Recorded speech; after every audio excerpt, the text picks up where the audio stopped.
Whether you're a camel owner, wannabe camel owner, or simply an adoring camel fan, you're in the right place for some fun, useful, and interesting camel talk. This is the Camel Connection podcast.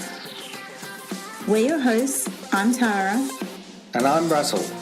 Join us here for fun learning about camels, how to care for, train, and handle them. Plus, insider stories and interviews. And also some interesting stories of our lifestyle with camels, the good, the bad, the ugly, and the very funny. Make sure you've subscribed now so you don't miss out on an episode. Now, some of these podcasts are an audio take of our video, so be sure to check those out on our blog for lots of how-to visuals and, of course, lots of camels. This is your one and only go-to podcast, all about camels.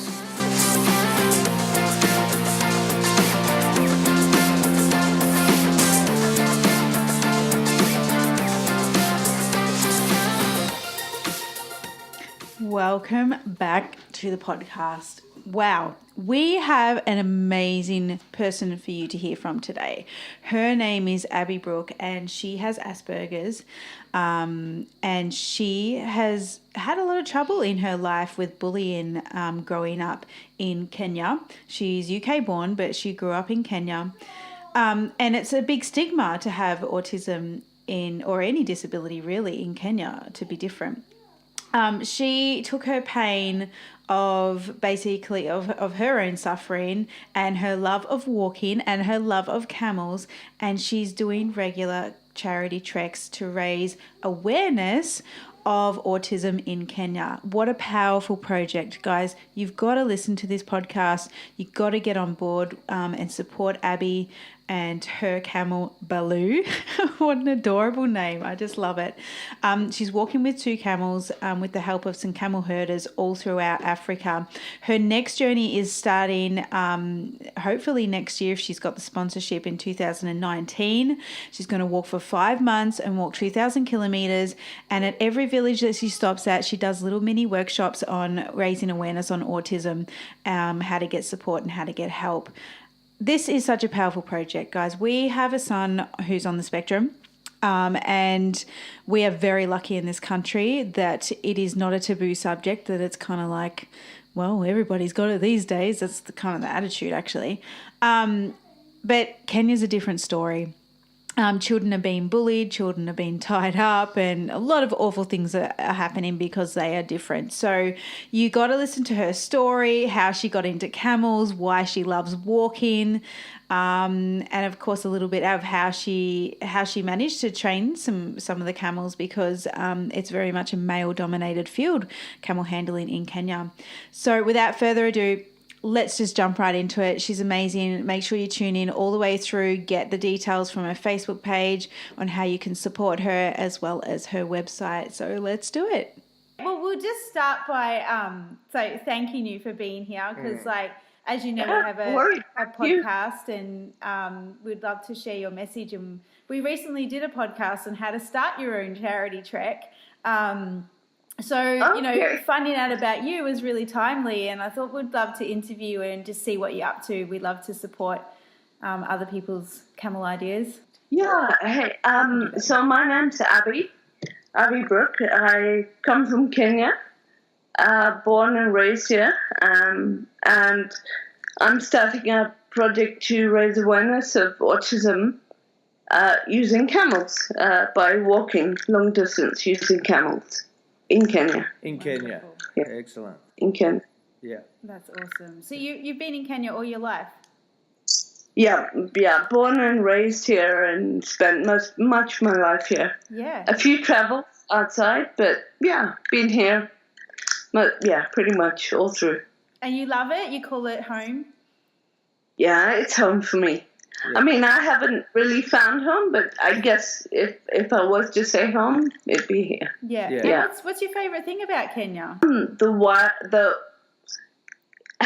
It's challenging, but the fact that you can get over these challenges sometimes is it's everything. I love the world. I love the people. I love the place.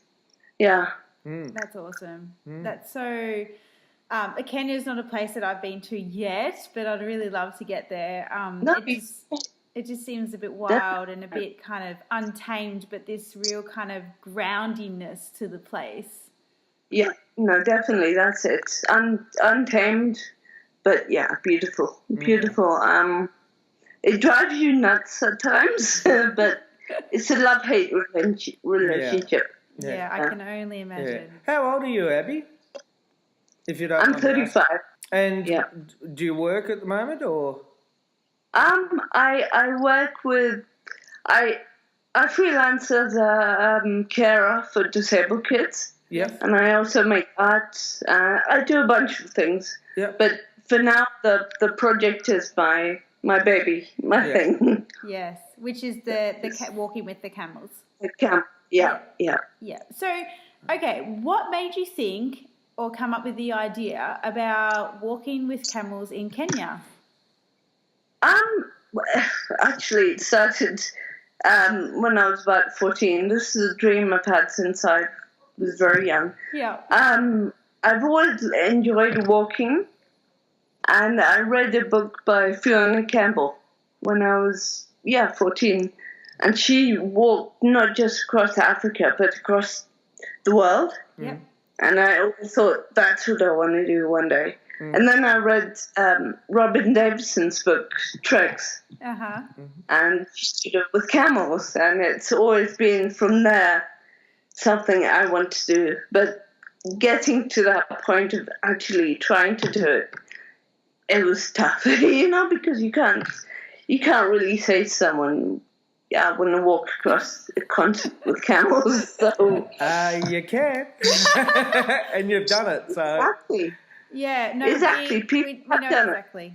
We know exactly what you're talking about. Russell has, since you know and you've travelled to Australia yourself, Russell has walked from Darwin, right down. So he walked down, but then he went over to Western Australia, and then he went did this kind of U-hook sort of thing, and went back down to Alice Springs, through South Australia down to Melbourne, which was 6,500 kilometres. So that's incredible. It's possible. And when I got the idea, I was an English lecturer on the Gold Coast.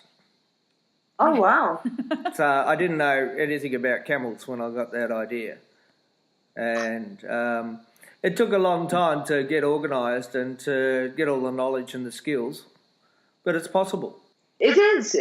And I love reading books about people who've done these treks, whether here or wherever, Australia, people who have walked or ridden a bike or, just crossed, travelled in some strange, different way. Exactly. Yeah. Yeah, and you see so much more when you we kind of slow travel, like you just see more of the environment, you get to meet more amazing people. Exactly, and that's why also this project is doing by walking, because connecting with people is so much easier. Absolutely. And when you're talking about autism, it's a sensitive subject still, and there's still so much stigma and discrimination. Not just Kenya, but Africa as a whole. Really? So it's tackling those issues. Wow. And in a sensitive way, That's amazing. So you obviously, you've had this seed inside of you that's wanting to use your 2 feet basically to do something amazing and impactful in the world. And then camels came into that scene too. So now you're at the stage where, you've had the idea, and then what made you want to walk for the cause that you're walking from? Do you want to explain a little bit about your cause and why you chose that? Yeah. So I was diagnosed with Asperger's at 13. That was as a kid. No one really could figure out what was wrong with me here. My mum took me to various doctors. They gave me the wrong diagnosis. And then, age of 13, my mum took me to England to be assessed, diagnosed. Wow. And that's where I was given the name. But of course, coming back and not really understanding anything, I didn't really have anyone to talk about it or help me really understand. Mm-hmm. So I kept it in. I mean, I almost forgot about it until actually when I came back from Australia in 2011, I started kind of researching it more again. I found my mother's old books that she'd bought back then, mm-hmm. and it made me want to really do more research. So I looked online, and there's so much now online. Yes. So that's when it really started for me. And I thought, and I also was looking into the issues of disabilities in Kenya and Africa. And I just, I had this crazy idea. What if I do something really crazy? Because at that stage, I was I'd met people working in the field, and I was becoming more confident in my own autism. Yes. Because now you read about stuff, and I joined groups and got to really talk to and know a wide variety of people with autism. Yeah. It showed me that there's no one set way. And, it's a spectrum. Yes, exactly. So that's when I really started just embracing it more and really understanding it.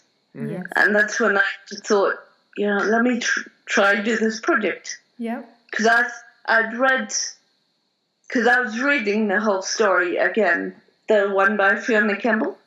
Yep. And I just, let me do something crazy. Let me try. So, yeah. That's fantastic. That's,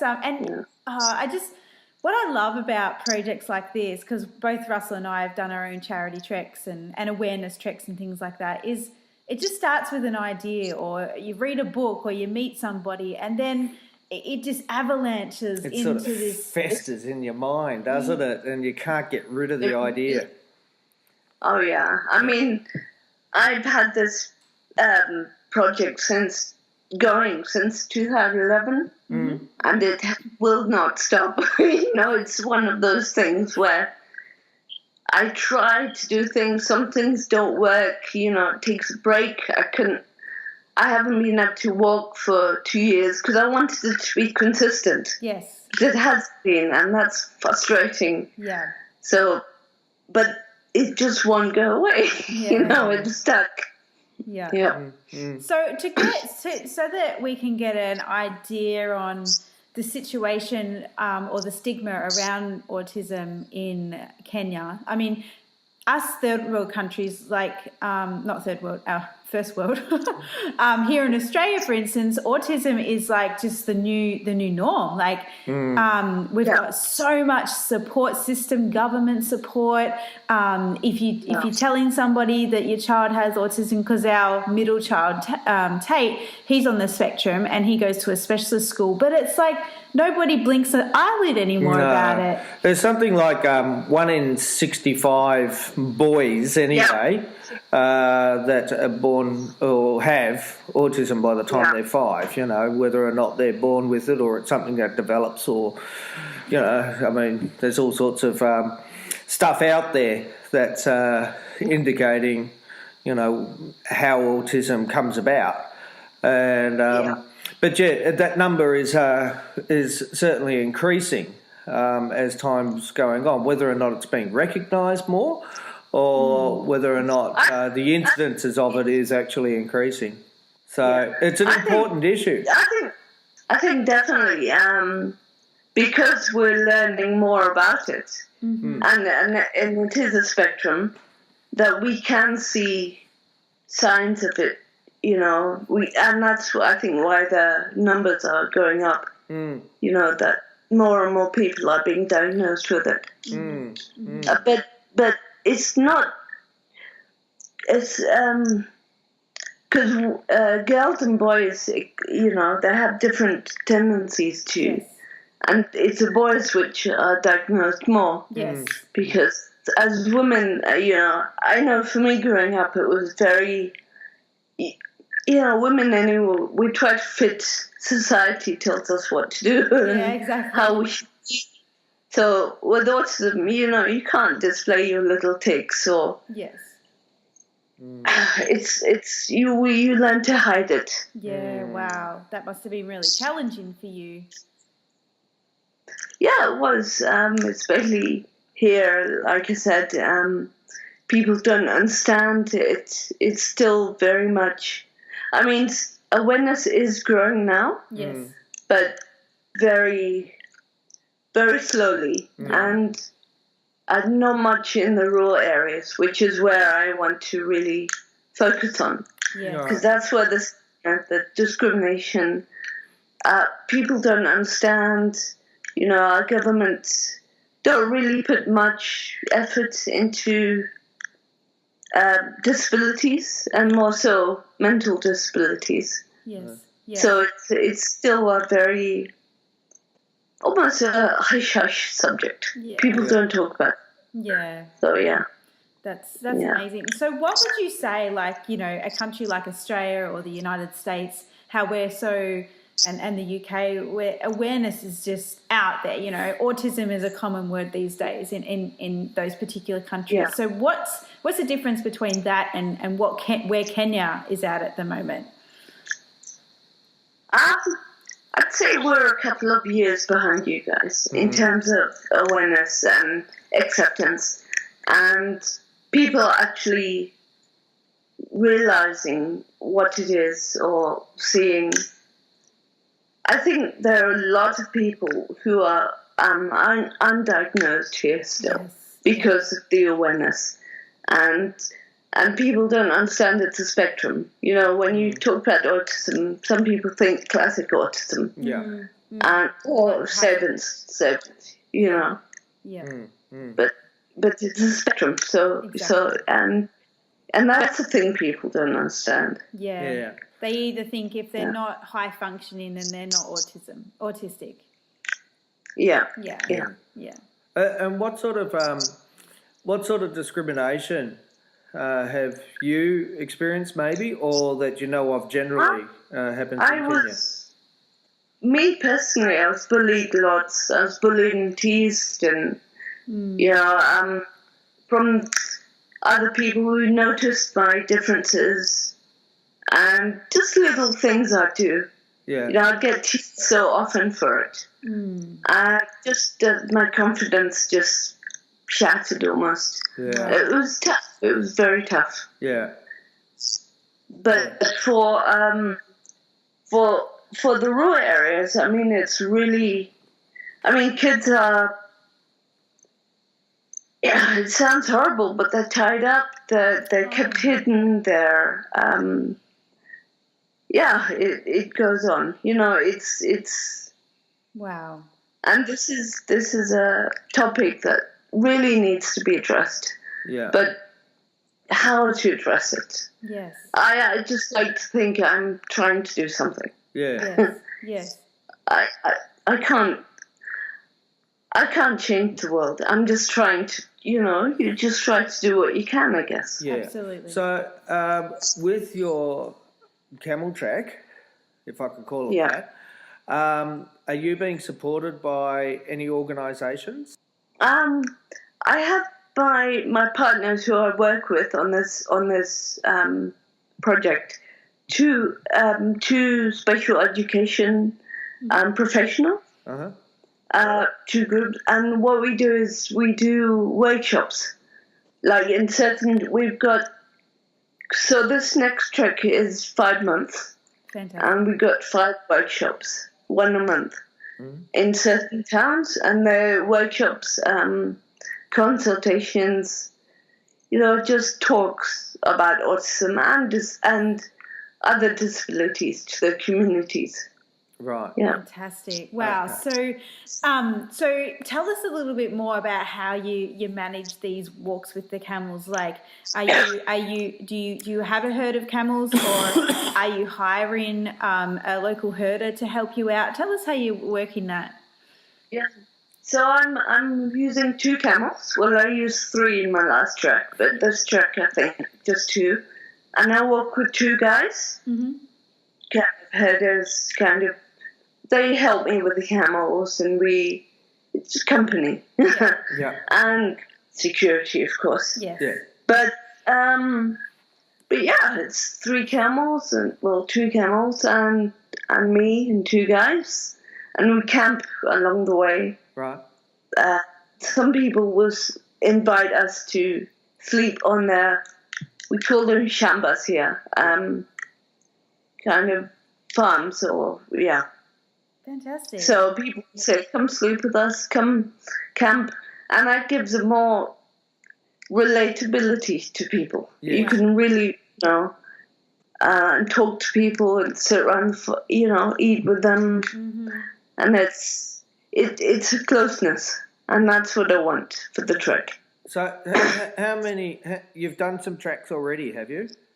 Yeah, I've done two treks. 2 tracks? So far. Yeah. Right, and how long were they for? One short one. The first one in 2014 was just short 1 week, about 150 Ks. And that was up in the north. Then in 2016, I did one around Mount Kenya, and that was a month, about 450 kilometers. Yep. Yeah. How many villages or towns did you visit during that particular one? That one was about 5-6 counties, Right. little areas, and we did 4 workshops, Right. 4 or 5 workshops, and talking with can't even say a load of people, even on the roads. Wow. Just walking, you meet people ask what you're doing and why you're doing it. Yeah. This whole discussion, This very cool. so much reminds me of, now there's an organisation, I don't even know what country offhand in Africa, but they have a camel mobile library. Okay. One, and the second one is a doctor. There's a doctor who he has his setup with his camels and solar kits so that he's refrigerated with medicines and that sort of thing, and goes to the very outlining rural areas. And what you're doing is to me it's along the same pathway of wanting to make a bit of a difference using the camels, but using your knowledge and your skills that you're doing. So this next trek is so you've gone from doing 1 month's treks, and this one you're doing 5 months. Yeah. So that's a big commitment. A big step. I mean, last year, because I couldn't walk here, we had political issues and issues in the country. So I did the Camino de Santiago in Spain. So I walked the Camino in Spain. Yep. And that was 800 kilometers. I did that for a full month. Wow. Which is, But no, I'm looking forward to it. I'm looking forward to it. Yeah. That's fantastic. I love that. I mean, I'm like, we're similar to you. We love walking. There's something about walking that is just incredibly healing for the person. And I think it's really inspiring for other people as well. And they obviously ask more questions, and then you're able to get your awareness project out there more, because most people would not give up 5 months. You were 2 years. I've done a 7 and a 10-day trek. They wouldn't give up that time to go and make a small little difference in the world, but that difference can be spread from one person to the next. The charity trek that I did almost 2 years ago now, I think, like, people are still talking about that when the camels came through their town, and and they remember the cause, because we were raising money for we're raising awareness about baby loss. We lost our newborn baby back in 2015. So but so many other people had the same story, and so people are still talking about that impact. So never underestimate the impact that you're going to be able to make here. Yeah, you never know where it goes and how much of an impact it has. So it's a brilliant thing, Thank you. Yeah, it's a bit draining trying to get everything ready and sorted and sponsorship. And the rush towards the end before you actually take that first step. Yeah. The lists. I'm trying not to think of it. I'm trying to get everything done. Yeah. And that's when we can panic the night before or something. Yeah. Yes. Yeah. We can relate to So, that. And once you finally take that first step, you go, we're off and away. Yay! exactly. we always say that Exactly. actually physically doing the charity camel trek is the easy part. It's all the stuff that you have to get organised before that. Exactly. That's exactly it. Doing all the bits, trying to find the sponsors, trying to find everything. Yeah. It's hard. Yes. Yeah. Walking. Let's have a talk about the camels. So have they got names? Yeah, well, my camel that I was given by our camel friends, Yep. and I was training him, is called Baloo. Baloo. I love the Jungle Book. I've always loved the Jungle Book. That's awesome. So Baloo, and I'm hoping to add Bagheera soon. Yeah. If I can get another one, Bagheera will be joining us. That's fantastic. Yeah. So is Baloo joining you on this 5 months trip? Yeah. Okay. Yeah. He'll be coming along. Yeah. Okay. And I love cats. They're so great. Yeah. tell me about why you love them. We want to hear it. Oh, God, I don't know. They're just gentle. I think they're gentle, and they're just so switched on. I mean, they get this bad rep, but they're gentle creatures. Yeah. They very much. And they can walk for long distances, and they don't need constant upkeep. They can pretty much look after themselves. Yeah. Yeah. They're good baggage handlers. Yeah. Yeah. So the camels are carrying all your equipment? Yeah, they're carrying all the gear and all the equipment, and we just walk. Yeah. Wow. Okay. That sounds amazing. So this journey, now I just want to get a picture. So you actually take your first steps and walk. You walk to a village, for example, and does a team of people come to do the workshop with you? Or do you do that by yourself, or do they come and join you for that workshop and then you continue walking? Yeah, where we have arranged the workshops, they come, the team, my partners, they come and give the workshop, and then I carry on, and we meet again in the next place. Right. And do you find that the townships or the villages, do you find that they talk amongst each other to let the next one know that you're coming, and they sort of anticipate your arrival? Yeah. I did have, on my last walk, people did hear what I was doing, halfway walking around, and they saw me coming, and how can I hear what you're doing, can you help my child? So it's that continuum, Wow. It's very cool. And that made me feel great that I was doing something for. Oh, and it was. Yeah. That's fantastic. I love that. And how are you finding the camel interaction within the community? Are people interested in the camel, and do the camels get to interact with the people and so forth? Yes. So when we walk through the towns or through the little villages, the camels always get attention. Yeah. For you. Oh yeah, not me, the camels. Some of the kids are scared of them a bit, so I have to, explain and maybe let them pet the camel if they want. Yeah. Yeah. That's fantastic. And then they're fine with it. Yeah. Camels are definitely one of the easiest ways to create awareness about something. Oh, yeah. Yeah. Media, we find here it is not difficult. If we're doing a project, for example, it is not difficult getting the media on side. Yeah, with camels You just involved. mentioned camels and they're there. Yeah.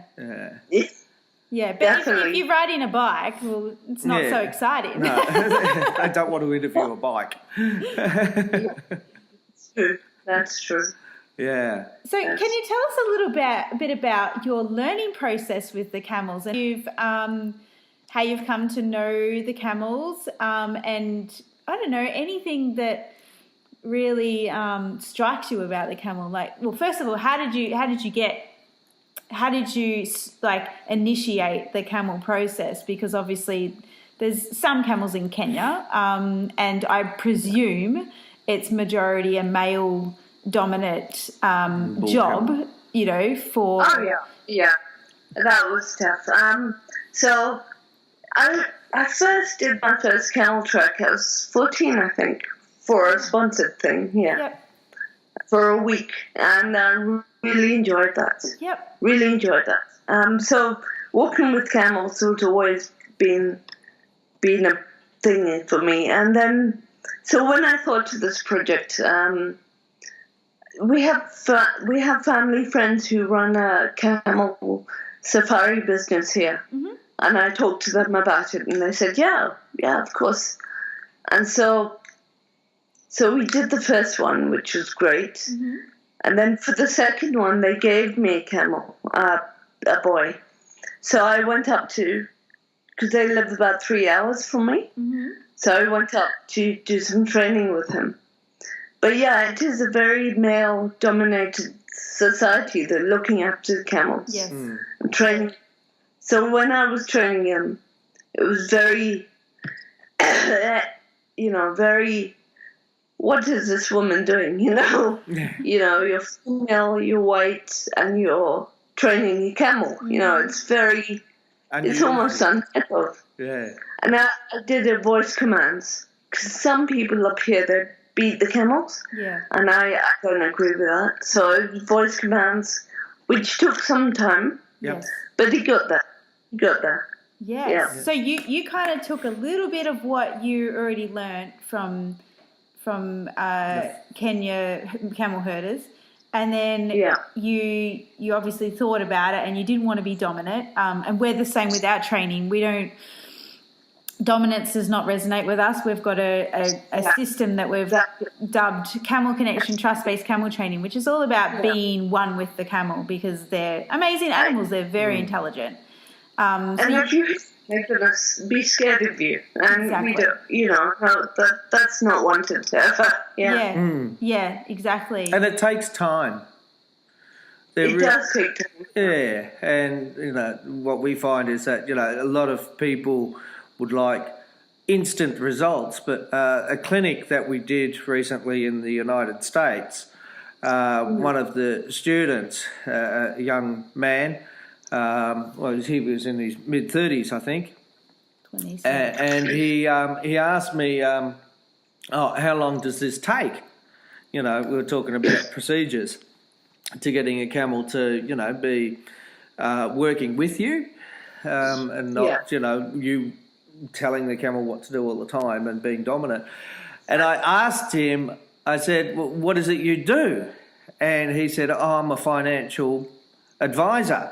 And I said, and how many years study did you do to become where you're at now with your financial advising business? And he said, 16 years. And I said, so have I just made my point? Nice. Yeah. But it's true. I mean, I'm definitely not an expert. I don't call myself an expert on camels.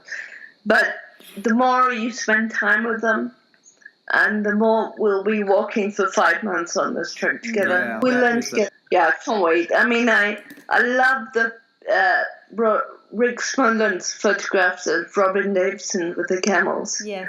That's what I want. Yeah, you'll have it, right? Yeah.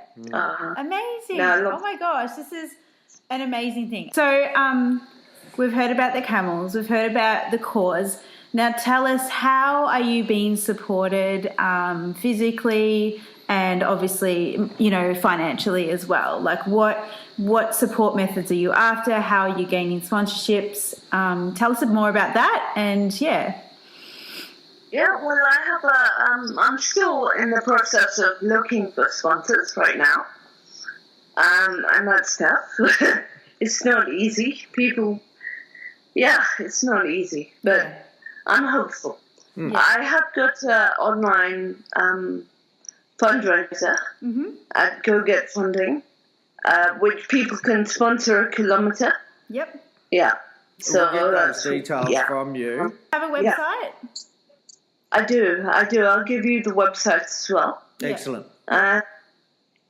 So I have those, and so that's my biggest worry at the moment, sponsors, because I want to get going by next year. Yes. Like early next year if possible. Yeah. But I can't do it without any financial help. Yes. That part. What sort of money are you looking for? What's your budget?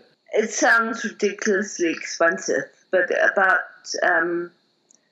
in American dollars, about $20,000. That's cheap. Which sounds to me it's ridiculous to me. But that includes the camels, the guides, the logistics, everything. Absolutely. No, we understand. Do you want to know how much Russell spent on his expedition? You don't. How much? I could have bought a house. Well, give us a figure. That's not nothing to people. So the foundation that I was doing my charity trek for, they asked me, how much it cost me to set it up. So that included work time or time away from work, all the gear, the training that I had to undertake. So it was everything. And it was in the vicinity of $240,000 Australian. Which is a lot. Yeah. Like it's about 150 USD. Yeah. Thousand. Yeah. But that was over a 13-year period. Yeah. Exactly. I wasn't going to go out into the Australian desert for that length of time without knowing what I was doing. Exactly. I do forget that this is a huge project, and so I'm not easy on myself. Yeah. I push myself. But I do have to realize it's a big project, and that money is. It goes in everything. I've got to account for everything. Yeah. So in the 5 months, how many kilometres are you projecting to actually walk? About 2,000 kilometres. About 2,000 kilometres. Yep. That's awesome. Yeah. That's a good. Yeah, I average about 20 to 25 k's a day. Sometimes more. Yep. Yeah. But yeah. And obviously your downtime, and then when you're doing your workshops and and take some rest days off. Yeah. This walk could be a lot shorter, but I'm counting in the workshops and the rest days and the stop days, and in case I have days where I don't feel too good or whatever. Yeah. So catch in those days, yeah. That's really wise. Wow, what an amazing person you are, just coming up with this idea and executing it, and you're obviously very intelligent, just thinking about all the ins and outs, because I must say one of the biggest mistakes that people make when they want to do their own camel trek or charity trek is that they don't think about everything. Like, because you do need your rest days for yourself and for your camels. You will get sick, all this stuff that could happen. And sometimes it does happen. It's the attention to detail that counts. Yeah. So this is amazing. It's so wonderful to speak to you about this. You really have thought about everything and you're thinking about the camels as well. And it sounds like this is going to be an amazing 5 months for you and the camels, and you're going to bond more with the camels and obviously spread this message to the communities. Yeah. So along the way, are you doing like updates on social media or websites or anything? Yeah, I am. So what I did for last walk, so I have a Facebook page. Yeah. So on the treks, I update that. What's the Just Facebook with page pictures name? and stories. Pardon? What's the Facebook page name? Walking Autism. Okay. Walking Autism. Yeah. Wow. That's a striking name. That's really good. Yeah. It was just one of those things. Okay, I'll call it that. Yeah. Okay. The literal aspect. Yes. Yeah. I love it. Yeah. Oh, it's fantastic. I love it so much.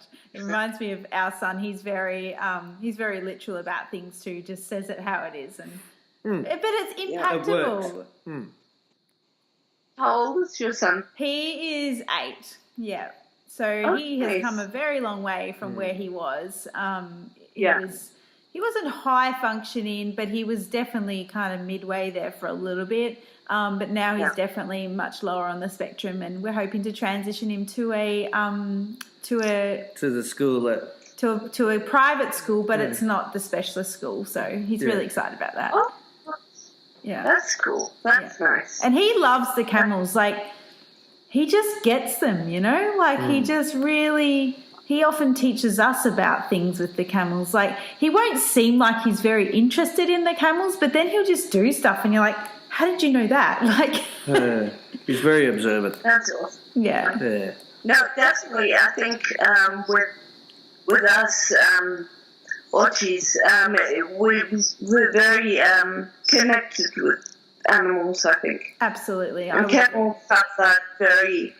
it's like people bonding with horses. Mm-hmm. I think camels are a bit more smarter than horses. So you bond with them. Yeah. Absolutely. Yeah. I can vouch for that for sure. I used to be a horse trainer, so going from horses to camels has been amazing. Yeah. And how did you find that?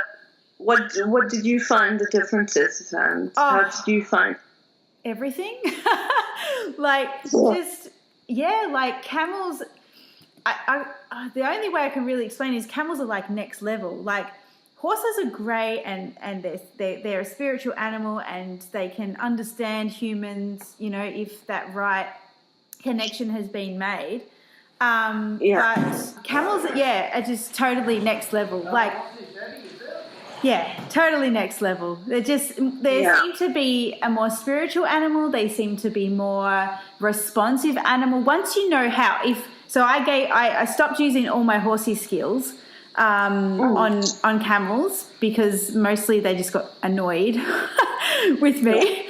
I stopped using my horsey skills and just trusted in Russell's because Russell's basically been my mentor because before that I knew nothing about camels. So they're just next level, and that's why I love using them for charity treks, because people feel that next level that the camel is. Like they're large, they're spiritual, and people sometimes can't explain how majestic they are, and they just think they are majestic. I mean, they get such a bad rep, but no, I love camels. They're easygoing, and there's lots. I love how they look. They look like they know a secret that we don't know. That is true. That is so true. Yeah, they're gentle creatures. Yes, and I think that's what a lot of people can, like, especially when doing these charity treks. A lot of people can come to that realization that there's something in the camel that they can be more of, like the gentleness or the kindness, and I've had so many conversations like on the charity trek I did most recently, which we raised $8,000 for it in 10 days, which is pretty good. So, you know, anything's possible. And I didn't have any external sponsors. Well, I had a lot of community, like I didn't have a sponsor. I had a lot. She had a wonderful partner that was helping. Yeah, but I'm talking financially, like how. Yeah. I'm so glad you're taking camels, like, because there's a lot of people that walk, you know, do big walks, right? Or like we've got a few acquaintances that walk, but when they started walking with camels, the whole awareness thing changed. Like people were more interested, and they're because camels are such a unique animal. So I think you're just doing this amazing thing with the camels, and I'm so very excited for you. And I need to ask you, what is your website so that our listeners can hear where they can find you? Yeah, so it's www.walkingautism.co.ke. .co? Yeah. CO. Yep. .ke. K. Yeah. K is in Kenya. Okay, awesome. Because we'd love for our community to support you more, because that would be fantastic. Thank you. Yeah, we've got quite a large following of camel lovers, and very generous people, and very supportive people, especially when there's ideas like this floating around, because it's not every day people walk with camels and trying to raise awareness about something. Yeah, exactly. And also I wanted to do this project with camels and walking, because it's also my journey as well. It's I'm still learning to fully accept myself on the spectrum as autistic. So and it's still quite, it's daunting having to be so vulnerable and talking about something that you've kept hidden for so much of your life. Absolutely. So it's very, it's personal as well, and that's why I have to do it in this personal way. Yeah. It just all tied in, makes sense. Yes. Yeah.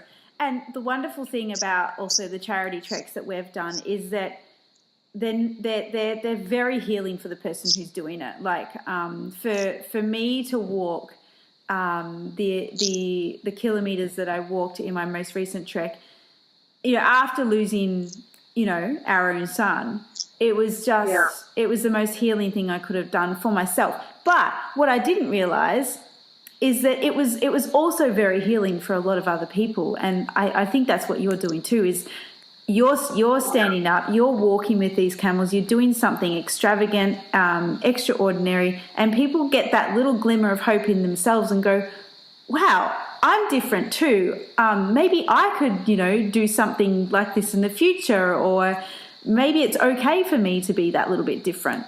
Yeah, no, it's I mean, I was bullied so badly for being different. I know it was always such a shameful thing for me. Yeah. And I wanted to be normal, whatever normal is, so much. But as you grow on, you start to accept the differences, and it is healing. Walking has always been my way of healing, meditation. Yes. I can't sit and meditate. My mind just keeps going. Yes. So walking for me is my meditation. Same here. Yeah. It has been such an honor to speak with you, and we're going to make sure that we can plug you as much as we can and support you on this journey, and get you supported. Well, amazing. I'm so amazed. Is there anything that you want to finish off saying to our listeners or to us?